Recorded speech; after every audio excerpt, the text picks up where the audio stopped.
Nobody wants to end up in family court, but if you do, you want an honest, experienced family law attorney by your side to help minimize the stress, mental anguish, and legal costs that divorce and custody matters bring. Welcome to In Your Best Interest.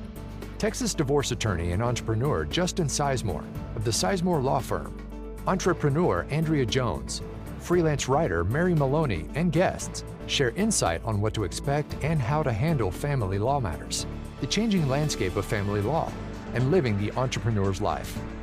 Now, on to the show. You're getting a divorce. You're battling over custody. You need to find a family law firm to help you win your case. Okay, you've got a lot on your plate and you're probably on edge. But it's important to keep your emotions in check, because if you don't, your behavior could have a negative impact on the outcome of your case. In today's episode of In Your Best Interest, the panel discusses what to expect and how to interact with the people involved on your journey through divorce. Thanks for joining us for this episode of In Your Best Interest. I'm Mary Maloney, and today, attorney Justin Sisemore, entrepreneur Andrea Jones, and I will discuss what to expect during the divorce process and how a person's behavior can impact the outcome of divorce and child custody cases. So, Justin, this is a topic that you've wanted to discuss for a long time, and it may surprise some listeners, but it's an important reality check really for people who need a good lawyer, right? Today, we're really talking about the benefits of being nice and cooperative, and that all starts with the first interaction between a client and their attorney. Can you kind of talk about that introductory process during the consult? Well, the main reason I wanted to touch on this point is, and this doesn't just exist with attorney-client relationship. This is professional relationships in general, and really just across the board in customer service. I think we all know any business owner or anybody that's interacted with the customer before that is at least somewhat respectful, and you don't owe any business anything. It's not like, I understand the concept of you're paying somebody, you need to be served. That's our mentality. That's our heart and mindset. But it's really important to create and establish the relationship with the attorney. I think a lot of times people just kind of have this mindset, which is, I hired you, you work for me kind of mentality. And the problem in family law is you're going to have a long-standing relationship. And I, as the attorney, need to be passionate about your side of the case. That's pretty obvious. But what's a little bit less obvious is how the client sometimes interacts with the support staff and team around the attorney. I've heard many times, well, when you get on the phone, they act differently than they talk to me. And I don't like to hear that, because I like to know that our clients are taking the advice that we're giving them and receiving it. And that's hopefully creating some form of change internally in how they interact. And it starts with the attorney-client relationship. That first initial consult and the hiring process, when you have somebody that is really wide-eyed and they demand that their three cousins get on the phone and they're going to tell you how this should go and all this stuff, and they start stepping on kind of the process, that's a good tell for me to know that, hey, we might not be able to get through to this person. And I don't like making preliminary judgments on people, especially when they are in a situation where emotions run high. So I try to take charge of that consult and let them know that they are in hands that will help them through this. And you need to feel that sense of guidance. And that level of respect starts at that first phone call. I can't emphasize enough, if you are in a state of, high emotion, or, I get calls with people that are highly intoxicated or whatever the case may be, just remember that first impression is how the attorney is gauging the level of, what the case is going to take. That impacts the financial obligations on the client's behalf. They also are looking at, well, which support staff people need to be teamed up with this person. What is the level of interaction that I specifically am going to have through the process? And so, for example, if I've got a high caseload and somebody calls and they're like, it must be you, Justin. I must talk to you the entire time. I don't need any support staff. I don't want any support staff. I've had people call me and tell me they're not going to speak to women. That's just a really, really bad look. 9 times out of 10, we won't take the case, which, can be frustrating when you pay a consult fee and you think, okay, well, this is going to be my person. And then we're like, no, we're not. And a lot of that's dictated by that first interaction. So it's just really important to, take a step back for a minute. Remember that we're all humans. Remember that the support staff and team that are working with you to try to help provide for your needs are also, in very, very stressful situations to meet deadlines and timelines. And, we hear it all the time about airline stewardess and all this stuff and interactions, but it really is important to internalize that and think about that, because that is the way that this case starts. And if you start communicating with somebody who's on your side in a way that's very adversarial, it's a pretty good clear indicator that you're going to speak to the father or mother of your child that way, and you're not going to make a good witness. You're not going to present well in court, and it's really hard for lawyers to argue dumb emotion, as I call it, right? Just screaming or flying off the handle for no reason. So I think it's really important, if you're in that situation where you can't really get a check on the emotions, to get some help and try to do that before you start paying somebody an hourly rate that's much higher to get you through that situation. So now, once you and the client decide to work together, what does the process look like post consult then? And who does the client end up working with along the way? You kind of touched on that briefly, but if you could elaborate a bit. When we file a petition for divorce, or we first get hired, after we do the consult, I do a 48-hour call with the team members that are going to be helping and assisting through the situation. It doesn't make any sense unless you are a one man or woman solo shop, and you're going to handle every single thing from the faxes and emails and faxes. I guess there's not those anymore, but the emails and everything else, and communications.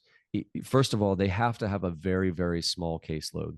And from my experience, if you have a small caseload, and you're dealing with one client individually, and maybe you've got 15 or 20 clients, and those are the only people that you're dealing with, there's usually a reason for that. And it's no disrespect to people that, run a small shop. It's just the idea that an attorney can run their business, answer all their phone calls and emails in a timely fashion, go to court, try cases, get together the exhibits and witness lists and all the summaries, and speak to the clients the way that they need to, gather the experts and all that information, do that themselves. If someone thinks that they're that good, I'd love to meet them, because I can assure you, I get to charge a lot more per hour if I did all the work. So the client should be, I think, somewhat receptive to the idea that, we're trying to charge them less by having support team. I have to pay them out of my pocket. They do help with revenue of the business, but it would be much more financially beneficial for me to have a solo shop and, just respond to an email that says, enclosed, please find your decree, $300 or whatever the case may be. So I really try to develop value for the client in gathering the support team and staff around them.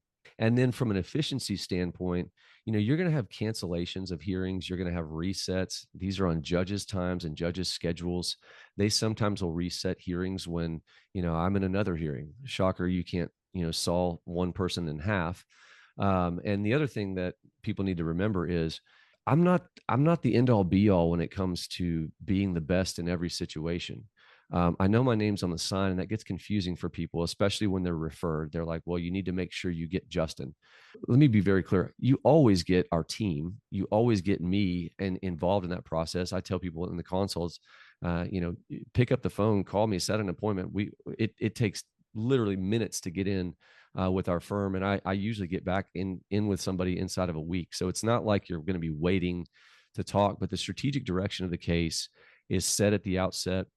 Right after they hire, like I said, there's a 48-hour call where the associate attorney who works with me on the case, the paralegals kind of get everything in check. They let you know, all right, this is what we're going to need. Andrea knows we've got backups upon backups giving descriptions of what we need, how we need it, when we need it. We've broken that out so that it's not one big document that goes by the wayside. We've broken it out into individual processes. And even then, you're going to need more handholding. I tell people in the consults, don't memorize everything I'm saying. This is just kind of to walk you through the 50,000-foot view of the temporary orders, the discovery, the mediation, the trial phase, and what that looks like.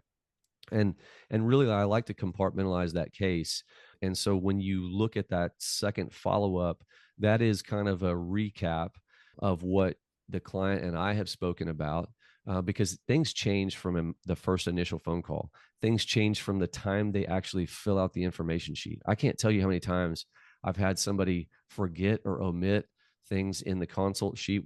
We've shortened it therefore so we can gather that information in the notes. And then you have a follow-up consult with our team, kind of going through the issues again. And sometimes when you wake up after that call, you're like, well, I don't really think we need to push forward on this issue, or I've slept since then. So I do find that to be very helpful. I also think that first touch after the communication is critical. I think people sit around, I've heard horror stories of people waiting months and months to know what's going on in their case. When you pony up a retainer, I think you should know exactly that something's happening and what that looks like. And so that's really the first piece of the puzzle, in my opinion, that gets the ball rolling.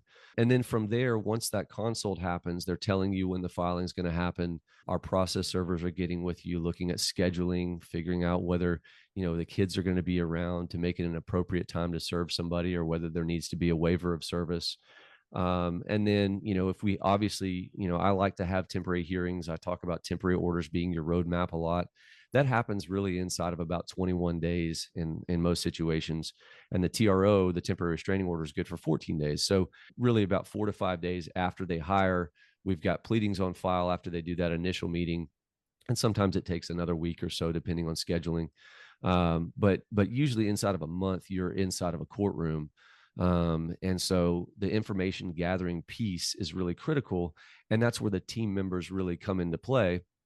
And, I will also say that with respect to the team members, the attorneys that we have hired here are hand chosen, not just because, well, we have an attorney, they have a resume, let's go get them in the seat. I mean, we're very particular on who comes into our firm. We have a limited number of attorneys that have very specific personalities for different types of results, and different types of personalities in the courtroom.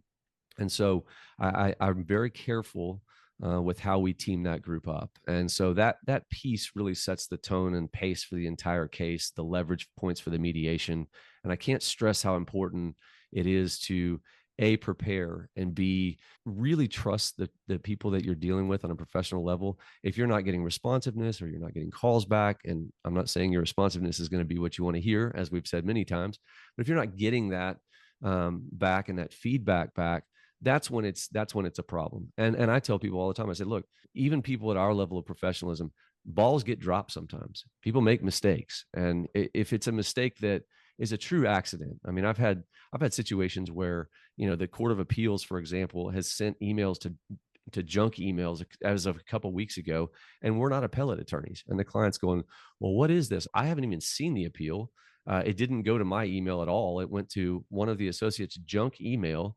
She goes to pull it up after another notice letter comes in, and there's no attachment to it.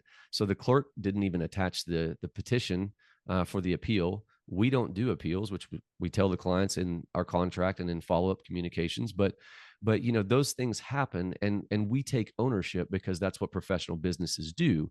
So we're still driving past that. It's kind of like the contractor, that the flooring doesn't work out right, and he comes back and fixes it. We're going to fix it. It's going to take a little bit of time. It costs a little bit of money, and we just need to be patient through this process. And I know it feels like everything needs to happen immediately and yesterday because it's stressful and frustrating, but really take a breath for a second, and try to work through those timelines in a realistic fashion. Andrea, this might be a good spot for you to jump in too, because you've really been in on both sides of this, because you work from an operational perspective with the firm, and then you've also been a client of Justin's. Can you kind of weigh in from your perspective with some thoughts there? Yeah, I think the most important thing at the beginning is to really surround yourself with people that have an understanding of the process. I mean, the attorney's going to explain it, the paralegal is going to explain it, but if you have friends or people that have been through the process, it helps to kind of calm you down, because like Justin said, you want everything happen yesterday, especially as a mother. You want everything fixed yesterday, and it's not going to get fixed yesterday. And we actually implemented now at the law firm kind of like a support group from former clients, so to help them guide current clients through the process and help them understand what this means and how overwhelmed you might be, And I think we talk about this in a minute. Counseling is also a good space for clients to go. Have a counselor help you through the emotional piece, calm you down. That's so when so many people have the stigma, if I go to a counselor, is something wrong with me? No, a counselor is a third person that is neutral, that's going to give you a different perspective and is going to help you. And looking back, I should have gone into counseling I said this before, for step parenting. That's a good place to start, to have a counselor help you through the step parenting process. But even through the divorce or whatever modification case that you might have, it's good to have somebody that is neutral, that has experience to help your emotions down, that Justin was talking about earlier, and also give you the peace to wait this out and not want everything done yesterday. Yeah, one thing on that, Mary, too, I want to touch on. I hear a lot, well, my friend's case was like this, or my pastor told me this, or the police officer told me this. I want people to be careful to remember that it's okay to get opinions, and it's okay to get, emotional and guidance regarding outside third party help. We've talked about before when you have to get your new spouse on the phone to tell me about the case, or your sister or your cousin needs to chime in, or your family members. Remember that you're paying the professional, and they're not necessarily the professional, and some of the advice they give you may be because there's some biased, and some of the advice is just flat wrong. And I it gets a little touchy when you're dealing with parents getting on the phone or spouses getting on the phone. I'm always pretty hesitant to really want them involved in that conversation, but I also like to have a second set of eyes and ears. I know there's confidentiality issues when you start engaging third parties into communications, but a lot of times when people are emotional, their ears get a little foggy with what was said and what was not said. So I don't really mind having third parties inside of communications. I'm pretty careful about the conflict of interest, or the situations where there can be discoverable information from that conversation, because again, the attorney-client relationship only exists between the attorney-client. But especially when I have somebody telling a client that this is the way it is and this is the way it's supposed to be, I hear sometimes, well, I talked to this lawyer and I said, well, get them on the phone. Let's go. Because if they're gonna tell you that everything we're doing is wrong and they know the way, then they should probably be the guy in the driver's seat or girl in the driver's seat. So I love getting those parties involved, because usually what happens is they're keyboard warriors, if they're the ones that are adversarial, or they just are very, very one-sided because they're obviously close to you in a familial relationship. And so when I can kind of straighten that line of thinking out, I love to do that, because also when you're not talking to your attorney, you're talking to those people, right? And so they need to understand how we're going through the process. I had a very, very difficult client, that he's very kind, but he wasn't so kind to his significant other, and his father was paying the bill and still is. And when we had the hearing and his father sat in the courtroom, his dad was like, I am so sorry. I had no idea. He told me something totally different, and I came at you and your staff and all this stuff. And we've got thick skin. Look, we're designed to help you through tough situations. But that being said, when you just jump to judgment in any area of life with any level of professionalism with professionals, a true professional is going to bark back. They're going to say, a good employee is going to say, hey, I don't like the way this company is going. I don't like what's happening with the business. And here's the solution. A true professional will be respectful through that process with you. But, after 2 or 3 times of you just coming off the handle and your aunt or uncle calling and screaming at everybody, we're just going to go, hey, look, we have hundreds and thousands of very, very happy clients, and we can't win them all. And I give people that rope and try to get them off that mindset. And if it's something we did wrong, we'll own it. But if it's just this emotion and it just continues to be just this uphill battle, and everything we do is wrong, and lawyers suck, and my lawyer's terrible, and so is not so and all that stuff I hear every once in a while, it's just like, all right, you need to go find whoever it is that's going to toot your own horn, because that's what you apparently need. And that's where I just really want to focus on people understanding, like, we truly, truly do care about helping our clients through this process. And if you fundamentally believe that, and you are getting help, and you listen and just take a step back and listen to the level of respect we're giving you when you're screaming bloody murder and crying and going through the process, and think about those guys. They have families, they have heartbeats, they have pulses. They've got to live life too. And they get to choose when you get to my level, right? And our level, you get to go, this ain't worth it. And so if you truly, truly want to be that passive aggressive person and get after somebody and scream at the staff and all that stuff, just remember that we have the ability to request a withdrawal. And you're going to spend money and you're going to think the lawyer's terrible and we're going to write bad reviews and all that stuff people do. But I don't care. My team's mental health is far more important to be able to get somebody through the process than a one-off person who is not like the 95% of our clients or 99% of our clients that really do respect what we do and how we do it. So, and that's really why those initial consultations, I hate to go backwards, but those initial consultations are so important, Justin, because you really do find out not just from the attorney's perspective, but also from the client's perspective, if that attorney is a good fit for you. And you recommend speaking with several attorneys before picking one. Yeah. And I'm obviously a human. I've been wrong in pairing up people before. I always use the analogy, we're like Baskin Robbins. You don't like vanilla, we'll switch you over to chocolate if we need to. But if a client is trying to dictate the process and change and move us off course, if it's a personality fit and we just kind of missed that personality fit in the beginning, that's no big deal. And what clients need to understand is a lot of what we do is not extremely complex. Okay. And I want to be clear about that. A lot of the information gathering and putting the pieces together, that's not where the fundamental strategic direction of a case comes from. That's just everybody's going to need that, right? Your tax returns, your bank statements, your credit card statements, getting your summary timelines together, your inventory. That's the handholding that goes on with the support staff. It's absolutely necessary and it's critical to go through what needs to be involved in those documents. But actually getting that information together is not rocket science. So, going back to that personality and fit, we can make changes. We do make changes. We don't do it a whole lot because, again, it's very important that we have professionalism and we have a strategic direction. If a client calls and says, hey, I want you to go right when you really should go left, and you just go whatever direction the boat's taking you, and that boat is not being driven by somebody who really understands it, the client's not getting value, right? So that's where we get into those tougher conversations, but that's our job, right? It's our job to guide you. And it's our job to say, no, I understand what that communication was. I'm not just defending this lawyer at my firm because they work with me. But I will say that, I've read the communications, I've read the emails, the responses were appropriate, the timing was appropriate. And if it wasn't, we'll fix it. But if it's appropriate, we're not going to just make a change out of the blue, because that really is a disservice to the client through the process.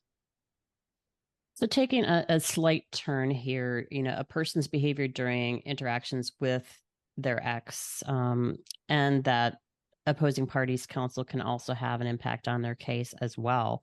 And as can their behavior in front of their kids. Can you talk about that a little bit and share some recommendations? Well, and I think, Mary, that's why when we talk about the initial interaction, you've got to have this mindset of do right rule, right? I always say, act like Jesus if you can. I know they can't, or they wouldn't be here, and all that. But at the end of the day, if you are doing the right thing and you are following, the measures that we are requesting, which a lot of it is just simple stuff like, I get the call. Well, how should I talk to my ex when we don't speak?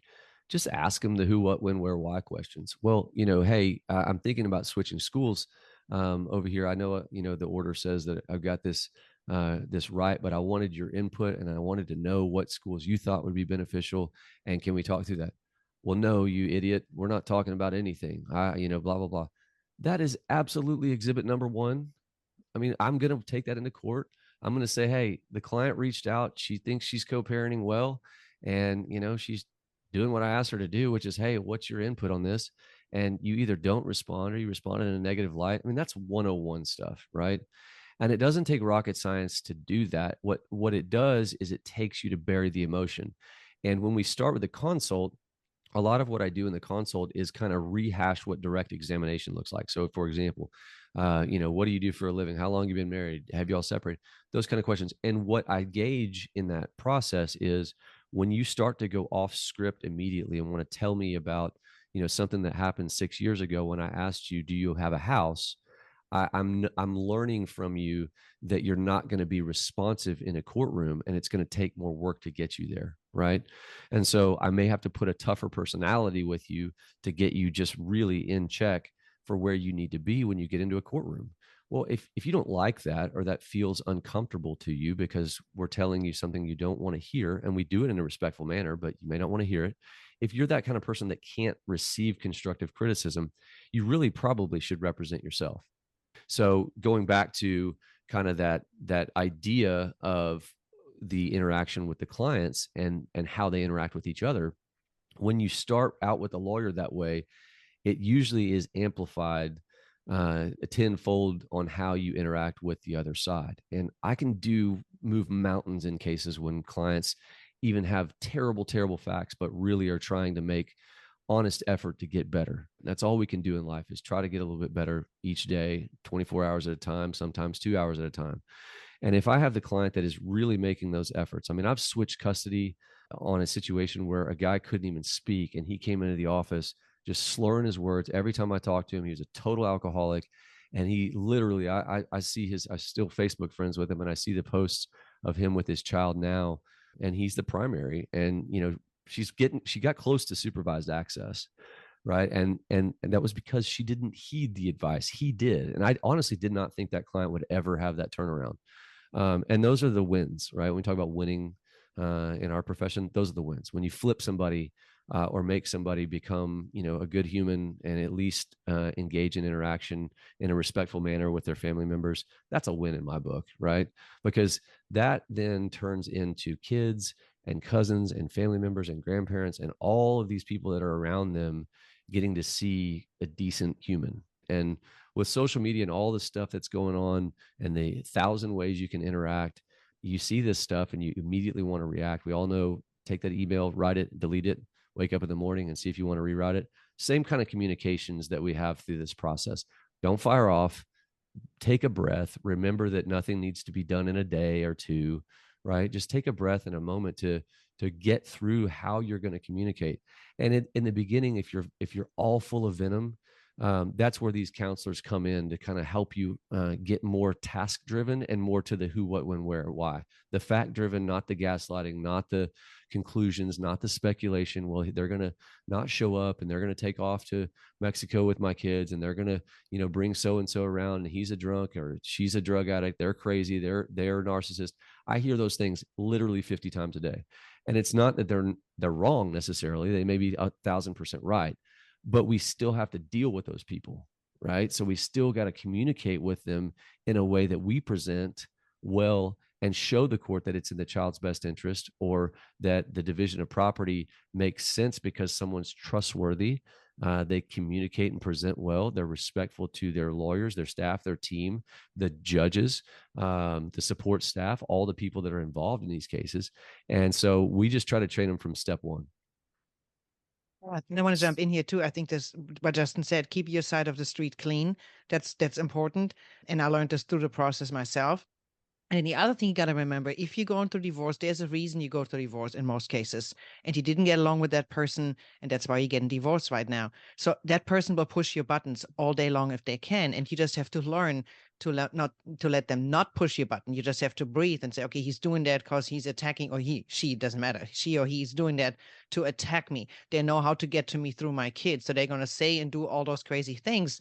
And you just got to breathe. That's why I said a counselor is a good help, because you can learn about yourself, why that potentially pushes your buttons so hard. So you just need to breathe and don't, like Justin said, don't respond. And oftentimes there's an app even where you have to communicate through an app. So you got to be very careful what you put into that app. And if the other side does it, then it's a exhibit that the attorney can use. But just breathe. There's no need to respond to a text message when you receive it. Think about it, breathe, like Justin said, sleep on it, and do it the next day. And that's going to help a lot, because the next day it's not even that urgent or that bad anymore. Because again, when you realize he or she is pushing your buttons, you just got to roll it off your back, like you tell your teenagers when they're in high school. when we were in teenagers in high school, everything was a big drama. And then later on in life, it's like, why did I even react like that? And it's the same thing when you go to divorce or modification cases, I think.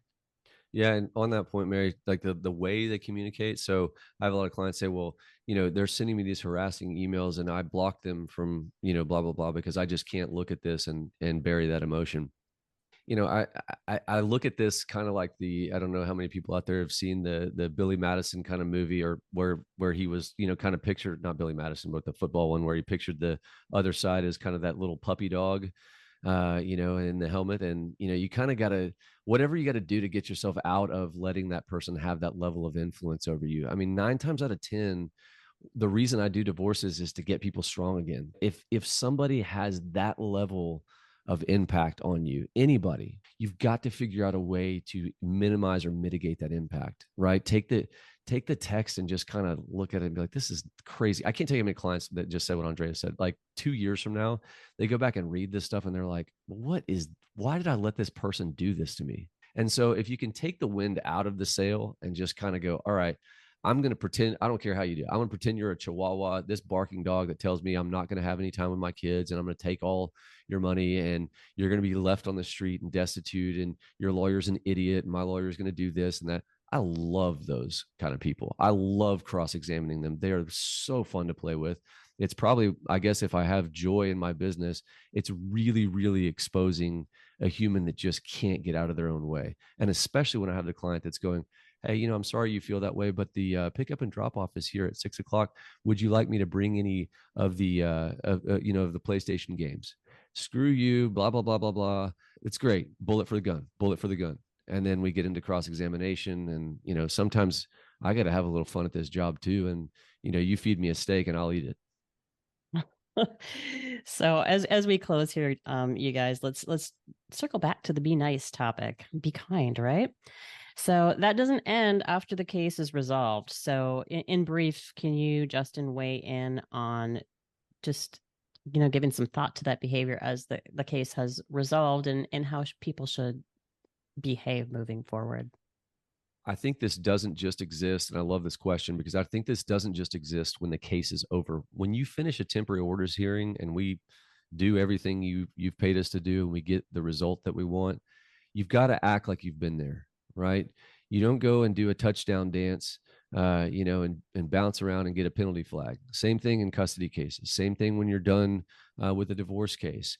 I see so many people that they get that big win, right? I've seen that a lot. They get the big win and then they do the touchdown dance, right? And then they get the penalty flag. Same thing here. A couple of things when the case wraps up. One, release it. Okay. Just because you didn't get 100% of what you wanted doesn't mean you have to spend every waking moment of your existence thinking about how you can get back that little extra Monday or the extra 10 grand that you didn't get in your settlement. And that really happens a lot with mediation. I had a really tough client that we dealt with. It was very complimentary all through the process, loved us. And then all of a sudden, at the end of it, he woke back up and decided, well, because his spouse said, well, I told you, that was going to be the result.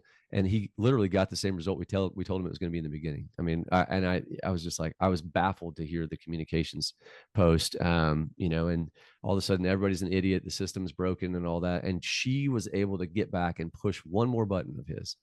And that then turns him back into the person that we started with. And, if you can't move on from an individual or the person, I feel like we've failed. I don't like to fail. So I feel like if you can't move forward in a positive light where you let the case go, you don't try to spend every waking moment getting back into litigation. Nobody should like that, by the way. If you like litigation, you need to find a different hobby because this stuff ain't cheap, it ain't quick, and it's never, never, never super fun unless you just have this real passive aggressive attitude that you just need somebody to beat up on somebody. Go take a boxing class or something else, go to the gym or whatever. But at the end of the day, when it comes to the post behavior, especially in custody cases, modifications are always just around the corner. If you live a life where you don't let it go and you're still going to behave now that, you don't have the firm to talk to and all our great staff to work with you, now you're going to go back to where you were. you will probably be back here. The problem is when you come back here, I'm going to see a bunch of different evidence than we had. I can't tell you how many clients like started out awesome. I have 2 cases with them. I represented multiple kids, separate wives, different divorces. And then all of a sudden they get that one, right? And they come in guns a-blazing. It's a different human. It's a different expectation. It's a different relationship, attorney-client relationship altogether. So I just think it's really important to don't just release this stuff. Like, play it back in your head. Look at the emails. Go back through and play back kind of what got you there.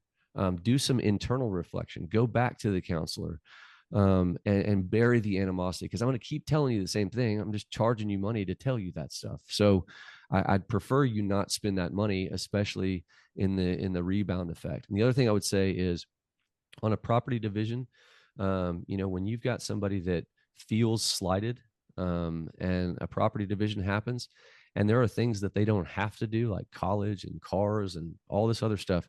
If you continue to kick that or poke that bear, kick that dog, whatever you say there, you're going to find that you don't get help, right? And all of us need help. We need financial help. We need help with timing and scheduling.